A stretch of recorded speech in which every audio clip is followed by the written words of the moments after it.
Hello guys, welcome to HB reacts. ഞാൻ ബാദുഷ.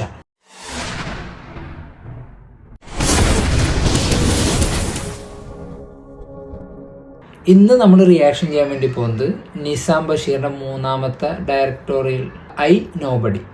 പേര് തന്നെ ഒരു വെറൈറ്റി ഉണ്ട്. പിന്നെ പോസ്റ്റേഴ്സൊക്കെ വന്നപ്പോഴും നല്ല രസമൊക്കെ ഉണ്ടായി. ഇനിയിപ്പോൾ ടീസർ കണ്ടു നോക്കാം എങ്ങനെയാണ്. അപ്പോൾ അതിന് ശേഷം ബാക്കി സംസാരിക്കാം. മമ്മ പറഞ്ഞു പപ്പ അടി കൂടാൻ പോയിട്ടാണ്. ആണോ പപ്പ? ആ കഥ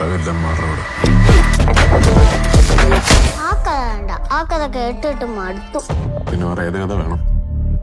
വെൽസിന്റെ കഥ മതി. ഒരു കഥയുണ്ട്, പറയട്ടെ. പക്ഷെ ഹോട്ടൽസരം വേണ്ട. രാജീവൻ ബാങ്കിലേക്ക് എന്തോ കാര്യത്തിന് വരും. കൊടും ക്രിമിനലുകളായ 3 പേരെ ഉദ്യോഗസ്ഥൻ എങ്ങനെയോ കണ്ടെത്തും. ആ സമയത്ത് അവന്മാർ 3 പേരും അകത്തേക്ക് കയറി വരും.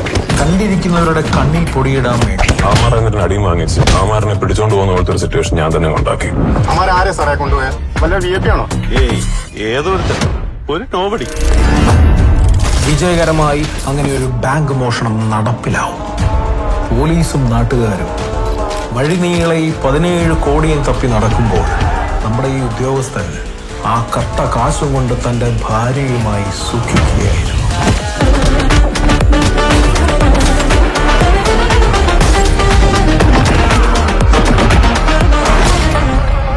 അയാളുടെ കയ്യിൽ നിന്ന് അത്ര ഈസി ആയിട്ട് നമുക്ക് വാങ്ങിച്ചെടുക്കാൻ പറ്റില്ല. നല്ല പണിയെടുക്കേണ്ടി വരും.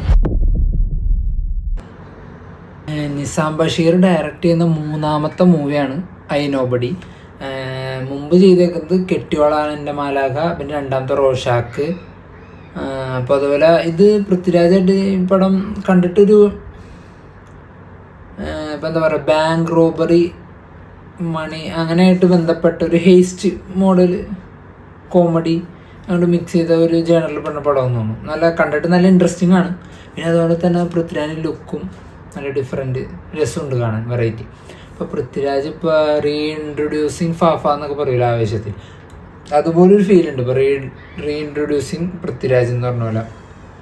ഏകദേശം ഗുരുവായൂർ തൊട്ട് അങ്ങടെ ഗുരുവായൂർ അമ്പലനട തൊട്ട് ലുക്സൊക്കെ ഭയങ്കര ഡിഫറെൻ്റ് ആയിട്ട് തോന്നിക്കാറുണ്ട്. എന്നുവെച്ചാൽ വേറൊരു ഫേസ് പോലെ ഗുരുവായൂർ അമ്പലനടയിൽ, പിന്നെ ആടുജീവിതം, ഇപ്പോൾ അതേ ഐ നോബഡിയിൽ ലുക്ക് സ്പെക്കൊക്കെ വെച്ചിട്ട് നല്ല രസമുണ്ടാണ്. പിന്നെ അതുപോലെ ഖലീഫയിലെ ലുക്ക് വെറൈറ്റി, ഒരു ബുൾഗാൻ. പിന്നെ അതൊരു ക്ലീൻ ഷേവ് അടിച്ചിട്ട് ഇപ്പോൾ ഭയങ്കര യങ് ലുക്ക് തോന്നിക്കുന്ന ഒരു ലുക്ക്. അങ്ങനെ മൊത്തത്തിലൊരു ഫേസ് ചേഞ്ച് ആയ പോലെ ഒരു ഫീല് തോന്നാറുണ്ട് പൃഥ്വിരാജിൻ്റെ ഇപ്പോൾ പടങ്ങൾ.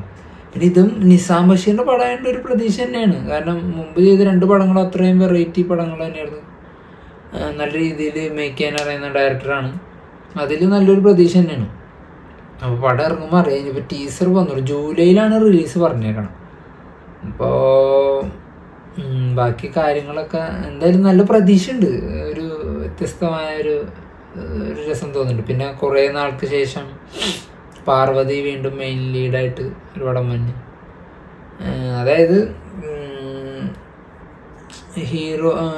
ഹീറോയിൻ ഓറിയൻറ്റഡ് ആയിട്ടുള്ള പടങ്ങളല്ലാണ്ട് ഇതുപോലെ നമ്മുടെ മെയിൻ സ്റ്റാർസിൻ്റെ നായികയായിട്ട് കുറേ നാൾക്ക് ശേഷമാണ് ഇപ്പോൾ പാർവതി വന്നത്. അതൊരു സന്തോഷം.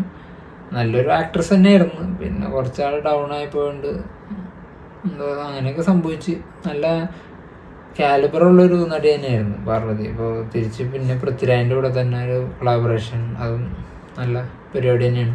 ഇപ്പോൾ പടം ഇനിയിപ്പോൾ ബാക്കി അപ്ഡേറ്റ്സ് ഒക്കെ വരും. ഇപ്പോൾ ജൂലൈയിലായതുകൊണ്ട് ഇനിയിപ്പോൾ ജൂണിന് മുമ്പ് ചിലപ്പോൾ ഒരു ട്രെയിലറൊക്കെ വരുമായിരിക്കും, ജൂൺ സമയത്തൊക്കെ ആകുമ്പോൾ. അപ്പോൾ കുറച്ചുകൂടി ഡീറ്റെയിൽസ് അറിയാൻ പറ്റും നമുക്ക്. അപ്പോൾ എന്തായാലും ഇനി പടമൊക്കെ വരുമ്പോൾ അറിയാം ബാക്കി കാര്യങ്ങൾ. അപ്പോൾ എന്നാൽ ഞാൻ വീഡിയോ വൈൻഡപ്പ് ചെയ്യണം ഗൈസ്. നമുക്ക് അടുത്ത വീഡിയോ കാണാം.